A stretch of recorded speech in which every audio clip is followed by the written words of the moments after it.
Is being independent really that important? This is a thought that races through the minds of every teen and young adult out there. You're dreaming about finally being away from your family's house, having your own space, and doing whatever you want. I get it, I've been there.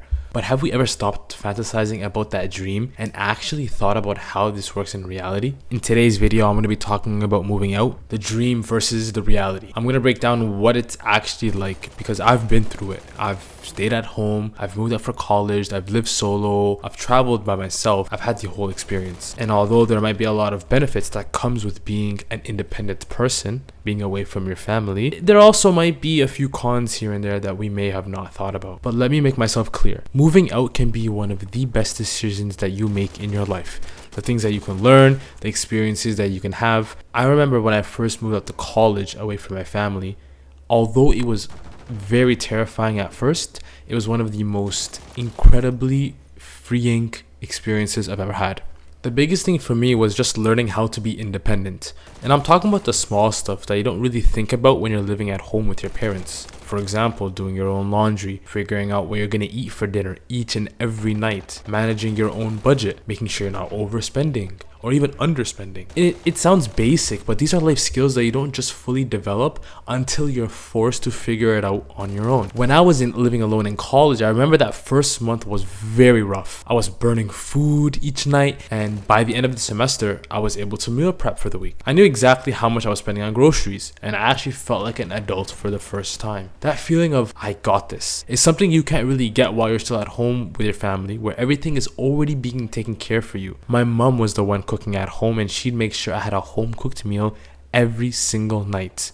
But now that I'm in college, how am I going to make this happen? I have to time manage. I have to make sure I get my studying in, meet up with friends, play my sports, all while still remember that I still need to make dinner for the night. And then on top of that, there's the whole freedom aspect. You make your own rules. I remember staying up until 4 a.m. gaming with my friends just because I could. I can have people over whenever without asking for permission. And if I wanted to, I could just eat cereal for dinner every night without anyone judging me except myself. That autonomy is genuinely priceless once you experience it. But it's like a double-edged sword. You could be living a life that is detrimental to you and your health.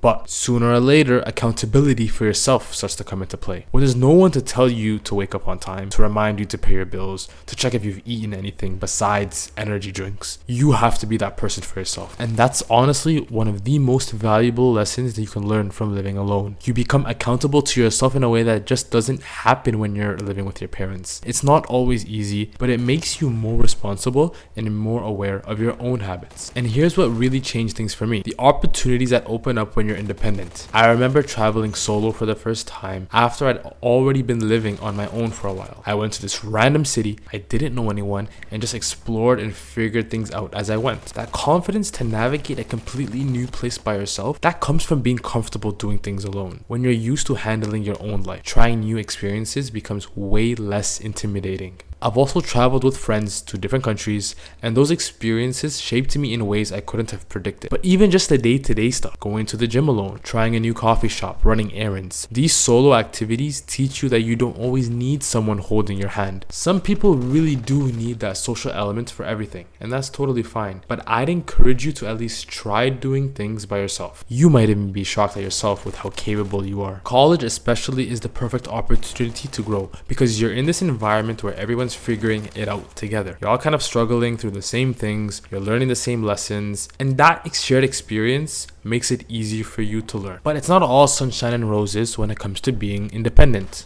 Firstly, money. This is probably the biggest factor for most people. Rent is expensive, utilities add up, and groceries cost way more than you think. Then there's your internet bill, phone bill, insurance if you have a car. It just adds up so fast. When I first saw how much of my paycheck was just going to existing and living bare minimum, it was honestly a bit depressing. Living at home with your parents, even if you're contributing to household incomes, is almost always going to be cheaper than being on your own. The timing also matters a lot here. If you're trying to save up for something big, maybe you're trying to buy a new car or start a business or even save for a house down the road, living at home with your parents for an extra year or two could literally save you tens of thousands of dollars, which is exactly what I'm doing now.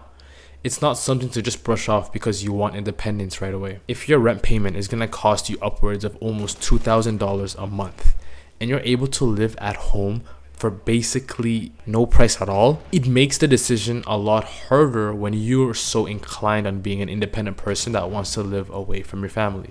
And something that people don't always take into account is the loneliness factor. I remember when I first lived alone, there were definitely nights where I'd come home to a long day and the apartment's just empty. There's no one to talk to about how your day went. There's no random conversations at the dinner table. If you're someone who really thrives on having people around, that adjustment can be tough. And sure, you can fill that void with friends and going out, but it's different from having that built-in social environment at home. There's even that constant comfort and support system that you lose.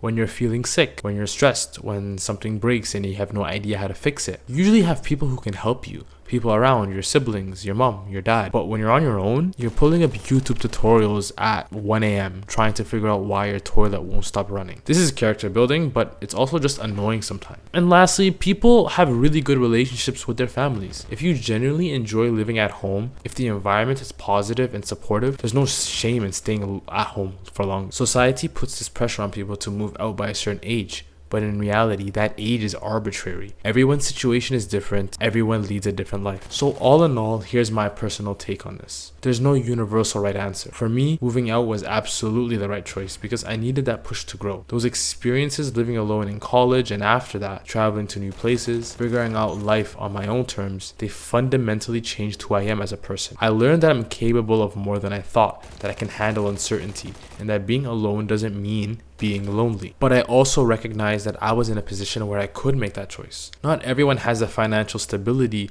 or the life circumstances that make moving out realistic, and that's completely valid. So what I would say is this: if you're thinking about it, really evaluate why you want to do this. Are you moving out because you genuinely want independence and you're ready for that responsibility? Or are you moving out because you feel like you're supposed to? Because there's a big difference between those two. If it's the former, then start preparing. Build some savings, get a roommate to split costs, look into different areas where rent might be more affordable, then start making a budget and actually stick to it.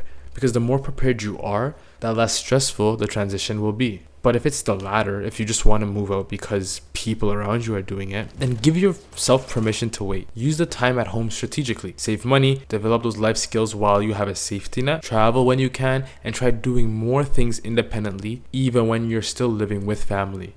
You can still start building that independence without having to pay a rent cost every month. At the end of the day, it comes down to weighing down the pros and cons for your specific situation. The growth opportunities are definitely real. The freedom is incredible, but the financial burden and added responsibility are also very real. Only you know what's right for your life right now. I'm gonna wrap this one up here. It's been your boy Sanchino. Let me know what you thought about this in the comments. If you're currently living alone or planning to, leave a like, subscribe, and thanks for watching this video. Peace.